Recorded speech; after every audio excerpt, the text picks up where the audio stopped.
नमस्कार, आप देख रहे हैं 9 की 9 खबर और आपके साथ मैं हूं विवेक। बुलेटिन में बात वसूली में उस्ताद पुलिस की, पुलिसकर्मियों की वसूली की तस्वीरें हम आपको दिखाएंगे। बांका से ये तस्वीरें आई हैं जो इन दिनों सोशल मीडिया पर वायरल हैं। बांका जिले के बैसी, चांदन और बाराहाट की सीमा झारखंड के देवघर, दुमका और गोड्डा से लगती है। झारखंड से बिहार में शराब की तस्करी ना हो, इसके लिए बॉर्डर इलाके में उत्पाद विभाग और स्थानीय थाने की पुलिस तैनात होती है। तस्वीरों को देखकर कहा जा सकता है कि ये शराब की तस्करी रोकने के लिए नहीं बल्कि वसूली के लिए ड्यूटी करते हैं। कोई बड़ी बड़ी गाड़ियों से पैसे वसूल रहा है तो कई ठाठ से कुर्सी पर बैठकर खुलेआम वसूली कर रहा है। ये पुलिसकर्मी वसूली में इतने मग्न रहते हैं कि गाड़ियों की जांच नहीं होती। पुलिसकर्मियों की वसूली की कई तस्वीरें अब तक वायरल हो चुकी हैं, लेकिन उसके बाद भी विभाग की तरफ से कोई कार्रवाई नहीं होती। बांका से आई ये तस्वीरें, वायरल तस्वीरें बिहार पुलिस पर सवाल उठाने के लिए काफी हैं।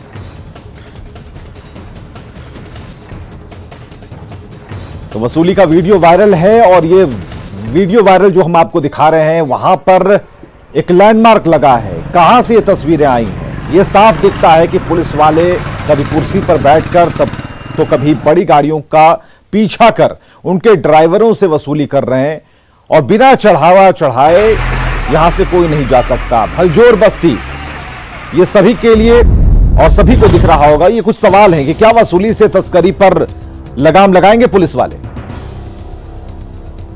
सवाल कई हैं। क्या अपराध रोकने के लिए पुलिस की ये कोशिश है? सवाल यह है कि ऐसे पुलिसकर्मियों पर कब होगी कड़ी से कड़ी कार्रवाई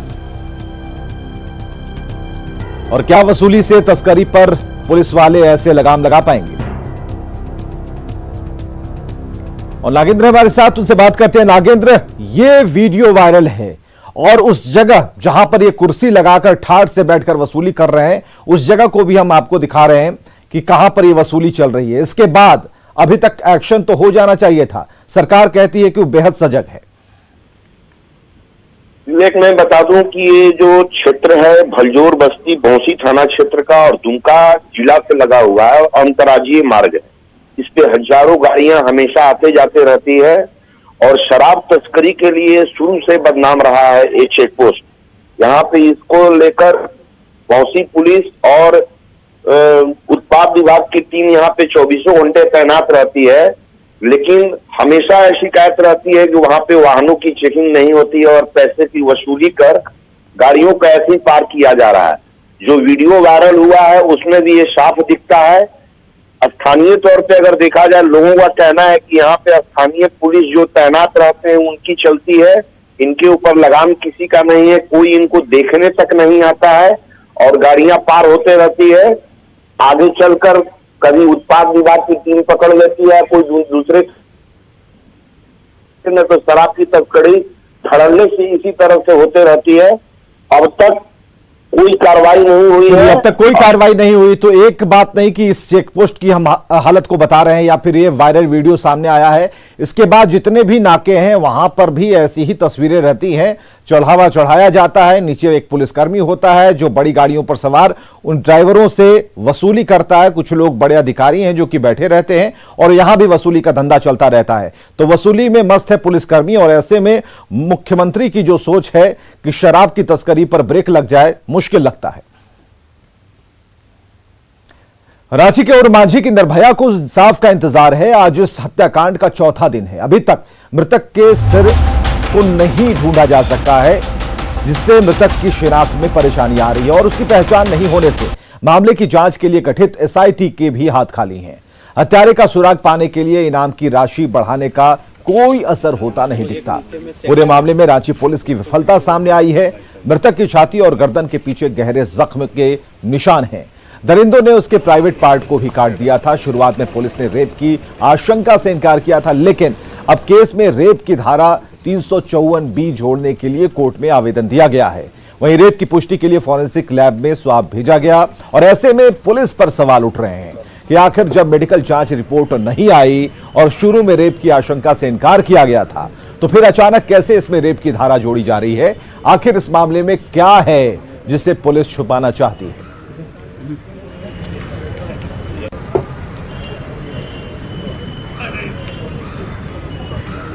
ओम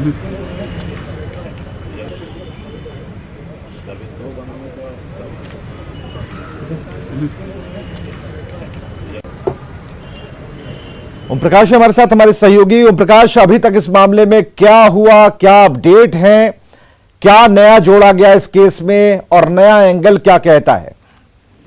जी विवेक, ये पूरा हत्याकांड है। इसमें अभी भी पुलिस को न युवती की शिनाख्त हो पाई है। 4 दिन से ज्यादा का समय गुजर चुका है, न ही उसकी कहा जाए तो इस हत्या की गुत्थी में कोई भी डेवलपमेंट पुलिस को मिल पाई है। हालांकि जो शुरुआती है, पोस्टमार्टम रिपोर्ट आने के बाद इस मामले में पुलिस जो है वो रेप की धारा को इनिशिएट किया जा रहा है। तो क्योंकि पोस्टमार्टम रिपोर्ट आने के बाद ही पुलिस जो है इस मामले में रेप की घटना को धारा को जोड़ने के लिए कोर्ट में प्रे कर रही है। तो पूरा मामला जो है अभी तक पुलिस के हाथ धाक के 3 पास वाली स्थिति है। मामले में न पुलिस के पास कुछ अब तक सुराग है, न ही युवती की शिनाख्त हो पाई है।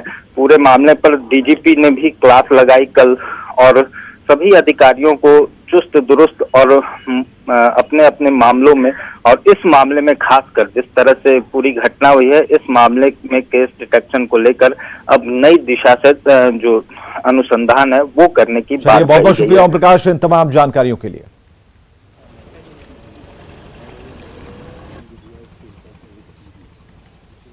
सोमवार की शाम थी जब मुख्यमंत्री हेमंत सोरेन के काफिले को रोकने के आरोपियों पर रांची पुलिस की कार्रवाई जारी है। कारकेड रोकने के आरोप में 65 नामजद और 100 अज्ञात पर प्राथमिकी दर्ज कराई गई है। तो काफिला रोकने पर कार्रवाई की जा रही है। 65 नामजद 100 अज्ञात पर मामला दर्ज किया गया है। 27 आरोपी इस लिस्ट में ऐसे हैं जिन्हें जेल भेज दिया गया है और जेल भेजने से पहले सभी आरोपियों की कोरोना जांच कराई गई, जिसमें एक आरोपी कोरोना पॉजिटिव ही मिला। इधर काफिला रोकने के मुख्य आरोपी की गिरफ्तारी के लिए छापेमारी जारी है। मामले की जांच के लिए भू राजस्व सचिव के सोन और आईजी मानवाधिकार अखिलेश झा को जिम्मा सौंपा गया। उनसे जल्द रिपोर्ट मांगी गई है। इधर रांची के सुखदेव नगर और कोतवाली थाना प्रभारी को लापरवाही बरतने के आरोप में डीजीपी ने निलंबित करने का आदेश जारी किया है। इसके साथ ही लॉ एंड ऑर्डर दुरुस्त करने और अपराधियों पर सख्ती बरतने के आदेश दिए गए हैं। और बात मुजफ्फरपुर में महापाप की। मुजफ्फरपुर के सकरा के एक गांव में 10वीं में पढ़ने वाली एक छात्रा से गैंगरेप का मामला सामने आया है। गैंगरेप का आरोप गांव के 5 लड़कों पर लगा है। पुलिस ने 2 आरोपियों को गिरफ्तार किया है। 3 आरोपियों की तलाश जारी है। सोमवार की यह घटना बताया जा रहा है कि लड़की साइकिल से ट्यूशन जा रही थी। इसी दौरान बाइक सवार 2 युवकों ने उसे ठोकर मारी। लड़की गिरी तो पास में खड़े बोलेरो में पहले से खड़े 3 युवकों ने उसे भीतर खींचा। 5 लड़के कमरे में लड़की को ले गए, वहां गैंगरेप की घटना को अंजाम दिया। महिला थाना की पुलिस ने लड़की का बयान दर्ज कर लिया है। देख लीजिए गाड़ी हम लोग पिछवा। बड़ा बाबू का आदेश था, हम लोग को भेजा गया। अभी इसके साथ ये हुआ है, रेप हुआ है। इसका जांच पड़ताल अभी चल रहा है। एक लड़की की गिरफ्तारी हुई, एक का गिरफ्तारी हुई है। और बुलेटिन में बाद गैंगवार में डबल मर्डर की खबर की। पूर्णिया के रघुवंश नगर में एक बार फिर बंदूकें गरजी। 2 लोगों की हत्या कर दी गई। पहले अरुण यादव की हत्या की गई, जो एक हत्याकांड का गवाह था। अरुण यादव को उस वक्त गोली मारी गई जब वो ऑटो लेकर बिहारीगंज जा रहा था। इसकी खबर मिलते ही अरुण यादव के समर्थकों ने दूसरे गुट के राकेश यादव की गोली मारकर हत्या कर दी। डबल मर्डर के बाद इलाके में दहशत का माहौल है। दोनों मामले में किसी की गिरफ्तारी नहीं हुई है। मौजमपट्टी के पूर्व मुखिया भूचन यादव और शिशुआ के पूर्व मुखिया बालो यादव के लोगों के बीच लंबे समय से गैंगवार चला आ रहा है, जिसमें 20 से ज्यादा लोगों की अब तक हत्याएं हो चुकी हैं। टेम्पो चालक के गोली मार दिया कोई, गए यहाँ से तो इसको उठा के जिंदा था लाए इलाज के लिए, एडमिट कराए। इलाज के दौरान बेचारा मर गया। डॉक्टर साहब इसको मृत्यु हो सकती है। क्या नाम है? इनका नाम है अरुण यादव। इधर भोजपुर में पूर्व विधायक और जेडीयू नेता विजेंद्र यादव का लड़के को बंदूक चलाने की ट्रेनिंग का वीडियो वायरल हुआ है, जिसके बाद उनके खिलाफ एफआईआर दर्ज की गई है। हथियार को जब्त कर लिया गया है। वायरल वीडियो में एक लड़का बंदूक चलाता दिख रहा है। पूर्व विधायक पीछे खड़े हैं। एसपी ने बताया है कि पूर्व विधायक के कहने पर लड़का घनी आबादी वाले इलाके में फायरिंग कर रहा था। हालांकि पूर्व विधायक का कहना है कि उन्हें याद नहीं कि वीडियो कब का है। उन्होंने एसपी पर जबरन कार्रवाई का आरोप लगाया। विजेंद्र यादव का कहना है कि डीएम के कहने पर वे बंदूक जमा करने वाले थे, लेकिन पुलिस ने जबरन बंदूक को सीज किया है।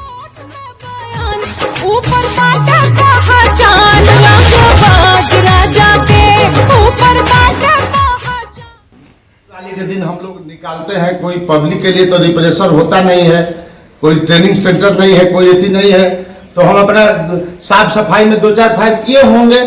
हमको याद भी नहीं है कि क्या हुआ था, लेकिन वो डीएम साहब, एसपी साहब ने ऐसा हमको बताया। हम बोले ठीक है।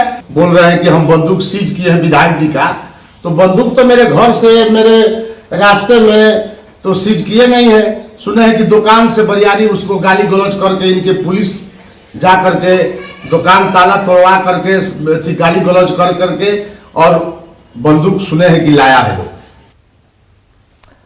समस्तीपुर रेलवे गोदाम निर्माण के नाम पर एक प्राइवेट कंपनी गलत तरीके से जमीन का अधिग्रहण कर रही है और साथ ही बगैर अनुमति के पेड़ों की कटाई की जा रही है। पूसा प्रखंड के रामपुर अयोध्या गांव में वेदांता इंफ्रास्ट्रक्चर कंपनी ने रेलवे का गोदाम बनाने की बात कह जमीन का अधिग्रहण शुरू किया और कोर्ट में लंबित विवादित जमीन को भी फर्जी तरीके से लिखवाया गया। लोगों ने इसकी शिकायत प्रशासन से की, लेकिन कोई कार्रवाई नहीं हुई। लोगों का कहना है कि उन्हें धमकियां दी जा रही हैं। वहीं डीएम ने मामले की जांच कराने की बात कही। न्यायालय और प्रशासन को धोखा दिया है। वो लोगों ने कब्जा कर लिया, जिसके विरुद्ध हम लोगों ने टाइटल लाया। टाइटल में मुझे निम्न न्यायालय से डिग्री मिली, जिसके विरुद्ध ये लोग अपील किए और अपील लंबित रहते हुए बहुत बड़ी कंपनी को अपनी असफलता को देख के बहुत बड़ी कंपनी को हमारी जमीन निर्विवाद करके बेच दी गई, जो न्यायालय एवं प्रशासन के साथ धोखा दिया गया है। इसमें हम लोगों ने जांच का आदेश दिया है। अपर समाहर्ता के स्तर से और अंचलाधिकारी द्वारा जांच की जा रही है और लगातार वो इस पर नजर रखे हुए हैं। जैसे ही ऐसा पकड़ा जाएगा तो उस पर हम लोग FIR करेंगे। और धनबाद के बागबारा में BCCL ब्लॉक के 2 परियोजना का काम मजदूरों ने बंद कर रखा है। दरअसल पहले से काम कर रहे मजदूरों को नई कंपनी लेने से इनकार कर रही है, जिससे वे नाराज हैं। मजदूर 7 दिन से धरने पर हैं। इसके बाद कंपनी और प्रशासन की तरफ से पहल की गई, बातचीत से निर्णय लेने की बात कही गई। बागबारा विधायक के प्रतिनिधि और डीएसपी ने मजदूरों को समझाया, तब उन्होंने अपना धरना खत्म किया। आज कंपनी और मजदूरों के बीच वार्ता होने वाली है और उसके बाद ही कोई अंतिम फैसला होगा।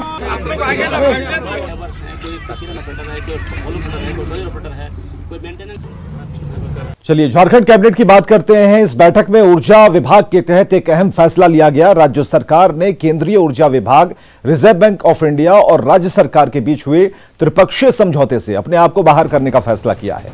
इस फैसले के बाद अब रिजर्व बैंक राज्य सरकार के खाते से बकाया भुगतान के लिए पैसे नहीं काट सकेगा। दरअसल बिजली बकाया भुगतान को लेकर एक पक्षीय कार्रवाई से झारखंड सरकार नाराज है। वहीं Jharkhand combined civil services examination rule 2020-21 को भी मंजूरी मिली है और इसी रूल के तहत जेपीएससी परीक्षा कंडक्ट करेगी। पहले 1951 के नियम के तहत जेपीएससी की परीक्षा कराई जाती थी, लेकिन अब नई नियमावली आ गई है, बना दी गई है। सभी परीक्षा के लिए उम्र और योग्यता एक समान होगी। सिरे से और नए नियमावली के साथ अब जेपीएससी काम करेगा। कुछ ऐसे कागजात बने जिसका खामियाजा राज्यों को और राज्यवासियों को भुगतना पड़ना प्रारंभ हो चुका है।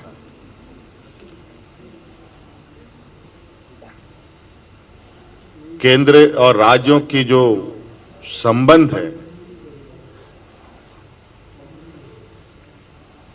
और जो इस देश का फेडरल सेटअप है, उस फेडरल सेटअप के साथ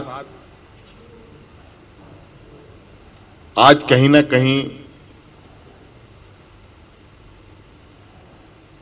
धोखा हो रहा है। एक तरफ डीवीसी बिजली कटौती करना प्रारंभ कर चुकी है, दूसरी तरफ केंद्र सरकार हमारे आरबीआई में जो सभी राज्यों के खाते होते हैं उनमें से सीधे पैसे काटे जा रहे हैं। हम लोगों ने निर्णय लिया है कि जो दस्तावेज पूर्व में बने हैं उस दस्तावेज को निरस्त किया जाए। साहिबगंज से खबर है, जहां मल्टी टर्मिनल पोर्ट के पहले चरण का काम मार्च तक पूरा हो जाएगा। पहले चरण का काम पूरा होने के साथ बनारस से लेकर हल्दिया तक के मालवाहक जहाजों का सफर तेज हो जाएगा। मार्च तक पहला चरण पूरा होने के बाद लॉजिस्टिक पार्क का निर्माण तेज होगा। इसके लिए 120 एकड़ जमीन भी मुहैया कराई जा चुकी है। काम पूरा होने से जहां रोजगार के अवसर पैदा होंगे, वहीं मालवाहक जहाजों का सफर भी तेज होगा। बंदरगाह का जायजा लिया साहिबगंज संवाददाता निशांत कुमार ने। स्टेज है, एक दो फ्लैग का काम बचा हुआ है, वो अभी पूर्ण हो जाए अगले एक डेढ़ महीने में। बाकी उसके बाद में लॉजिस्टिक पार्क है, क्योंकि वो बैक एंड फोर्थ के रूप में काम करेगा, तो उसके बाद वो लोग उसमें काम शुरू कर देंगे। अगले महीने हम लोग 30 तक उसको जमीन ट्रांसफर कर देंगे। इस साल साहबगंज जिले को बंदरगाह के रूप में सौगात मिलेगा। प्रथम चरण का काम पूरा होने के बाद ही बंदरगाह का काम अब मार्च महीने तक पूरी तरीके से समाप्त हो जाएगा। प्रथम चरण का काम पूरा होने के साथ ही अब जो लॉजिस्टिक पार्क है उसका निर्माण कराया जाना है। IWAI की ओर से 120 एकड़ जमीन की डिमांड की गई है, जिसे जिला प्रशासन ने भूमि अधिग्रहण कर IWAI को सौंप दिया है। लिहाजा बंदरगाह का काम पूरा होने के साथ ही अब लॉजिस्टिक पार्क में काम की शुरुआत हो जाएगी और ये बंदरगाह पूरा होने के साथ ही हल्दिया से लेकर बनारस तक का जो मालवाहक जहाज़ों का सफ़र है वो अब तेज हो जाएगा। उम्मीद करेंगे कि इस नए साल में बंदरगाह का काम पूरा होने के साथ ही विकास का नया द्वार खुलेगा। साथ ही न सिर्फ साहबगंज बल्कि पूरे झारखंड के लिए एक नई जल मार्ग की शुरुआत से एक नई उम्मीद जगेगी। निशांत, न्यूज़ 18 साहिबगंज। और चलिए बड़ी खबर आ रही है। अब बात अमेरिका में राष्ट्रपति नतीजों पर सियासी खींचतान की कर लेते हैं। ट्रंप की हार पर समर्थकों का हाहाकार। इस वक्त की बड़ी खबर हम आपको बता रहे हैं। ट्रंप की हार के बाद वहां के हालात क्या हैं? ट्रंप की हार पर हाहाकार मचा है, समर्थक बेकाबू हो चले हैं, सियासी खींचतान चल रही है। अमेरिकी संसद में ट्रंप समर्थकों का बवाल देखने को मिल रहा है। ट्रंप समर्थकों का कैपिटल बिल्डिंग में हंगामा, उससे जुड़ी तस्वीरें हम आपको दिखा रहे हैं। और ट्रंप समर्थकों की घुसपैठ से संसद में अफरा तफरी का माहौल है। हिंसा में एक महिला की मौत भी हुई है और कई घायल बताए जा रहे हैं। तो बड़ी खबर हम आपको बता रहे हैं, वॉशिंगटन डीसी में कर्फ्यू जैसे हालात है, कर्फ्यू लगाया गया है। सियासी खींचतान अभी भी जारी है और ट्रंप की हार के बाद जो उपजे हुए हालात हैं उसकी तस्वीरें ये तस्दीक कर रही हैं कि किस तरीके से सड़कों पर ट्रंप समर्थक विरोध जता रहे हैं, आवाज उठा रहे हैं। तो हिंसा में एक महिला की मौत हुई है, कई घायल हैं और चुनाव नतीजों के विरोध में ये प्रदर्शनकारी जुटे हुए थे। वॉशिंगटन डीसी में कर्फ्यू लगा दिया गया है। समर्थकों से ट्रंप ने शांति बनाए रखने की अपील की है। तो हंगामे को बाइडेन ने राजद्रोह करार दिया है। तो ये तस्वीरें हम आपको दिखा रहे हैं और ये संसद की तस्वीरें हैं जहां पर ऐसे हालात उपजे कि वहां पर पुलिस लगाई गई है, समझाने की कोशिश हो रही है। ट्रंप ने खुद अपने समर्थकों को कहा है शांत रहने के लिए। बावजूद इसके राष्ट्रपति नतीजों के बाद उपजे खींचतान से ऐसे हालात पैदा हुए।